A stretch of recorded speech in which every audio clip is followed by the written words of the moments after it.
இந்த உலகத்திலே நாங்கள் எல்லாம் வாழுகின்ற காலத்தில் நாங்களும் ஏதோ ஆரம்பத்தில் இந்த நேரான பாதையை தெரியாமல் கந்தூரியில் தான் நாங்கள் எல்லாம் மண்டையிட்டுக் கொண்டிருந்தோம்.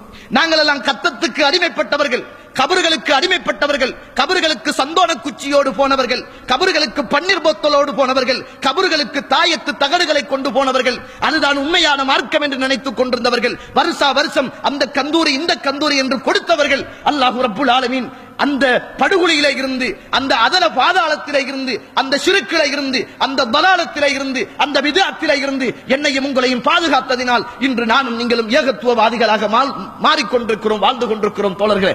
ஆனால் இன்றைக்கு எதிர்க்கிற மக்கள், இன்றைக்கு எங்களை ஆக்கிரமிக்கிற மக்கள், இன்றைக்கு எங்களை எதிர்த்து பேசுகின்ற மக்கள் அப்பாவிகள் தோழர்களே.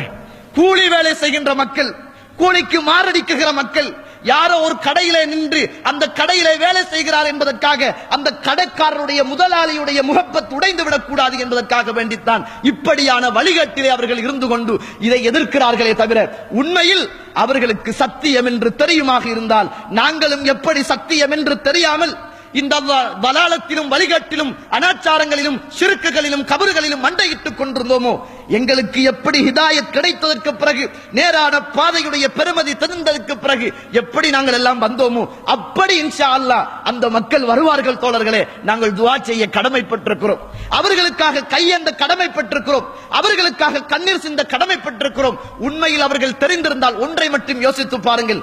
இந்த ஊர் மக்களை பார்த்து, இந்த உலக மக்களை பார்த்து, இந்த உலகத்திலே உள்ள தௌஹீதுவாதிகளையும் தௌஹீதுவாதிகளை எதிர்க்கக்கூடிய மக்களையும் பார்த்து கேட்கின்றேன் ஒரு கேள்வி.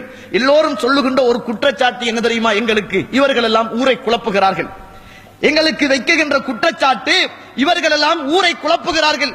ஒரு நேரான பாதையின் பக்கம் இந்த உம்மத்தை நாங்கள் அழைக்கிற போது, அல்லாஹ்வுடைய தூதர் தொழுத மாதிரி தொழுங்கள் என்று நாங்கள் சொல்லுகிற போது, அல்லாஹ்வுடைய தூதர் வழிகாட்டியது போன்று வந்துவிடுங்கள் என்று அழைக்கிற போது, குர்ஆனையும் சுன்னாவையும் படியுங்கள், அந்த குர்ஆனுக்கும் சுன்னாவுக்கும் கட்டுப்படுங்கள் என்று நாங்கள் எல்லாம் அந்த மக்களை கூவி அழைக்கிற போது எங்களுக்கு வைக்கிற குற்றச்சாட்டு எங்களுக்கு மாத்திரம்தான் தோழர்களே. டிஏ சகோதரர்களுக்கு இந்த குற்றச்சாட்டு கிடையாது, ஜமாத்தே இஸ்லாமி சகோதரர்களுக்கு இந்த குற்றச்சாட்டு கிடையாது, ஷியாக்களுக்கு இந்த குற்றச்சாட்டு கிடையாது, காதியானிகளுக்கு இந்த குற்றச்சாட்டு கிடையாது, தப்லீக் சகோதரர்களுக்கு இந்த குற்றச்சாட்டு கிடையாது.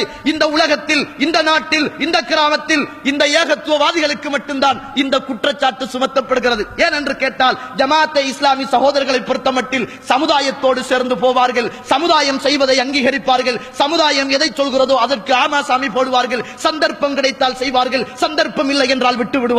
டிஏ சகோதரர்களும் அப்படித்தான் சமுதாயத்தோடு ஒன்று சேர்ந்து போவார்கள், பிதுஅத்தை கணக்கெடுக்க மாட்டார்கள், பிதுஅத்தை செய்ய வேண்டும் என்றால் செய்வார்கள், மக்கள் விரும்பினால் செய்வார்கள், மக்கள் வெறுத்தால் விட்டு விடுவார்கள். தப்லீக் சகோதரர்கள் பாவம், அப்பாவி மக்கள் குர்ஆனை பின்பற்றுவதற்கு பதிலாக தாலிம் கிதாபுகளை தலைக்கு மேலே வைத்து சுமந்து கொண்டிருக்கிறார்கள். அவர்களுக்கு மார்க்கம் தெரிந்தால் வந்து விடுவார்கள். இந்த உலகத்திலே இருக்கிற ஷியாக்கள் காபிர்கள், ஆனால் அவர்களும் சமுதாயத்தோடு சேர்ந்து இரண்டரை கலந்து சமுதாயத்தை குழப்பிவிட கூடாது என்பதற்காக சமுதாயத்துக்கு மத்தியிலே வைரஸாக பரவி கொண்டிருக்கிறார்கள். காதியானியும் அப்படிப்பட்டவர்கள். ஆனால் அதையெல்லாம் இந்த உலகத்தில் யாருமே எதிர்ப்பது கிடையாது.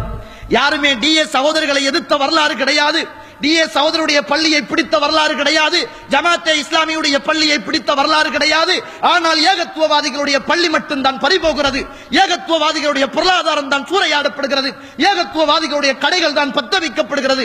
ஏகத்துவவாதிகளுடைய பள்ளியிலே உள்ள குர்ஆன், அவர்களுடைய வீட்டிலும் இருக்கிற அதே குர்ஆன் தான் பத்த வைக்கப்படுகிறது. தோழர்களே, காரணம் என்ன என்று கேட்டால், நாங்கள் தான் இன்றைக்கு சமுதாயத்துக்கு மத்தியிலே ஏதோ ஒன்றை போல பார்க்கப்படுகிறோம். காரணம் என்ன என்று கேட்டால், உண்மையில் அந்த மக்கள் தெரியாமல் இருக்கிறார்கள், அறியாமல் இருக்கிறார்கள். இந்த உலகத்திலே வாழ்ந்த எல்லா நபிமார்களுடைய வரலாறுகளையும் நீங்கள் எடுத்து பாருங்கள்.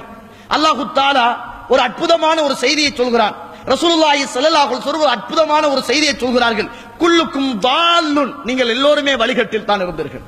ரசூலுல்லாஹி ஸல்லல்லாஹு அலைஹி வஸல்லம் சொல்லுகின்ற செய்தி முஸ்லிமிலே பதிவு செய்யப்பட்டிருக்கிறது. குல்லுக்கும் தால்லுன், நீங்கள் எல்லோருமே வழிகட்டில் தான் இருந்தீர்கள். இல்லாமன் ஹதைத்துஹு, நான் யாருக்கு நேரான பாதையை காட்டினேனோ அவர்களை தவிர நீங்கள் எல்லோருமே வழிகட்டில் தான் இருந்தீர்கள்.